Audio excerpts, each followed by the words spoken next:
दोस्तों, हम अपनी चर्चा को जारी रखते हैं। कामिनी साहू जी हैं, नेशनल अवार्डी शिक्षक हैं। मैं चाहूँगा कि वो अपनी बात रखें। कामिनी जी। सबसे पहले तो एशियन न्यूज़ का मैं धन्यवाद करती हूँ कि मुझे फर्स्ट यहाँ आने का मौका मिला। और जैसे कि ये तो बहुत बड़ा मुद्दा है जो निकल कर आया है कि प्राइवेट और सरकारी स्कूलों में जो खाई है, तो शुरू से ही हम बचपन से ही देखते आ रहे हैं ये चीज़ें। तो ये कोई नया चीज़ नहीं है, लेकिन इसको एक नज़रिए से देखने की ज़रूरत है, मुझे ऐसा लगता है। क्योंकि मैं खुद भी एक ग्रामीण परिवेश से रही हूँ, और जब मैं स्कूल गांव से अपने शहर में आके खुद पढ़ती थी तो उस समय भी बहुत सारी दिक्कतें आती थी। तब पापा जब मुझे प्राइवेट स्कूल में डाले थे, उस समय जब इंग्लिश मीडियम था, वहाँ से मुझे पढ़ाई मैं ना कर पा रही हूँ करके उन्होंने मुझे प्राइवेट स्कूल इंग्लिश मीडियम से हटाकर मुझे हिंदी मीडियम में कर दिया कि यार तुम पढ़ नहीं पा रही हो तो तुम इंग्लिश मीडियम को छोड़कर तुम हिंदी मीडियम में चली जाओ। तो हिंदी मीडियम में जब मैं गई तब मैंने वहाँ पर जो भी परिवेश देखा कि इंग्लिश भी मुझ पढ़ सकती थी, लेकिन मेरे यहाँ मम्मी पापा को इंग्लिश नहीं आती थी। तो वहाँ पर उनको ये लगा कि हम नहीं पढ़ा पा रहे हैं, तो हो सकता है कि वो इंग्लिश में हिंदी मीडियम में चली जाए तो वहाँ बेहतर पढ़ पाए। तो हम 3 सिस्टर हैं, और तीनों जब हमें निकाल कर जब हिंदी मीडियम में ले गया तो आज टॉपर भी रहे हम लोग, टॉप्स भी किया। मेरी 2 सिस्टर ने एक साल में 10th और 12th दोनों टॉपर रही हैं, और गर्व से कहते हैं कि हम 3 सिस्टर एज अपने माँ बाप की बहुत अच्छी लाडली भी रही हैं। और उसी को रिलेट करते हो जब मैं शिक्षा कर्मी का फॉर्म जब भरे, पापा बोले कि बेटा 12th पास हो गया, शिक्षा कर्मी का फॉर्म आ रहा है तो उसमें आप भर लो। और उसी वक्त मैं इंजीनियरिंग कॉलेज भी ज्वाइन करी। अब दोनों सपने को कैसे, पापा ने कहा कि कैसे आप इसको मतलब वो करोगी, तो मैंने कहा दोनों को मैं कैसे हैंडल करूँ। सुबह मैं स्कूल अपने पढ़ाने के लिए जाती थी और इंजीनियरिंग कॉलेज में दोपहर में जाती थी।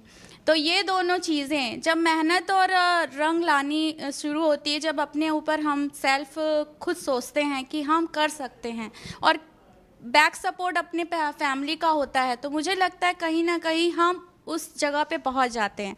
तो मुद्दा ये नहीं है कि हम प्राइवेट में पढ़ रहे हैं या सरकारी। मुझे ऐसा लगता है कि बच्चों में भी वो चीज़ें होनी चाहिए। पेरेंट्स भी हैं, टीचर्स भी हैं, और कम्युनिटी भी है, और इसमें आपके बच्चे। ये 4 चीज़ों से मिलके हमारा विद्यालय बनता है।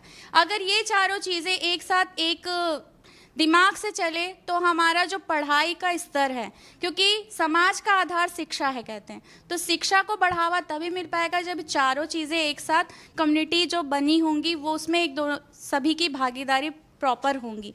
तो मैं खुद अभी जब मैं स्कूल, मेरा जो अभी पीएम श्री स्कूल हुआ है, फर्स्ट मेरा रायपुर का पहला पीएम श्री स्कूल है, और पीएम श्री स्कूल जब बना तो ऐसा लगा सेंट्रल लेवल का स्कूल, और हम खुश भी हुए कि ये हमारा सेंट्रल लेवल का स्कूल बन गया है। आत्मानंद जब बना, आत्मानंद की बहुत बात हुई, तो आत्मानंद नो डाउट बहुत अच्छा बोल सकते हैं, लेकिन जैसे कि कहा जाता है इंफ्रास्ट्रक्चर, सही में इंफ्रास्ट्रक्चर की ज़रूरत नहीं है। वहाँ पर हम एक रूम में भी अगर टीचर्स बच्चों के साथ और बच्चे इंटरेक्ट हों टीचर्स के साथ अच्छे से, तो वो पढ़ाई वहाँ पर वैसे ही मुश्किल जो है वो ख़त्म हो जाती है। और उसके साथ पेरेंट्स भी ध्यान दें। हम सही में ये बात तो कह सकते हैं कि प्राइवेट के जो टीचर्स हैं वो ध्यान तो देते हैं, लेकिन वो भी कई चीज़ें हम पर भी थोपते हैं कि वो जो ऐसा असाइनमेंट देते हैं ताकि हमारे बच्चे भी उस चीज़ को सोच नहीं पाते हैं। हम अपने बच्चों को 11 से 12 तक सरकारी स्कूलों में हम छोटी छोटी गतिविधियां करा के पढ़ाते हैं, उनको सिखाते हैं, लेकिन प्राइवेट स्कूल की थोड़ी सी मुझे ये कहनी चाहिए कि थोपा जाता है कि आपको ये चीज़ करना है, और नहीं करते हैं तो बच्चों पर ये प्रेशर हो जाता है कि मैंने नहीं किया है तो कल स्कूल में क्या होगा। एक फ्री और जो डर की भावना है वो प्राइवेट स्कूल में देखने को मिलती है, लेकिन सरकारी स्कूल में वो डर नहीं है। उनको ये लगता है बच्चा खेलता हुआ जाता है, मैम ने तो दिया है लेकिन मेरे पेरेंट्स ने भी नहीं किया है, तो वो चीज़ शिक्षकों के लिए बहुत अच्छी चीज़ होती है कि अगर वो नहीं करके आया तो झिझक के कारण दूसरे दिन स्कूल नहीं आ रहे। कुछ बच्चे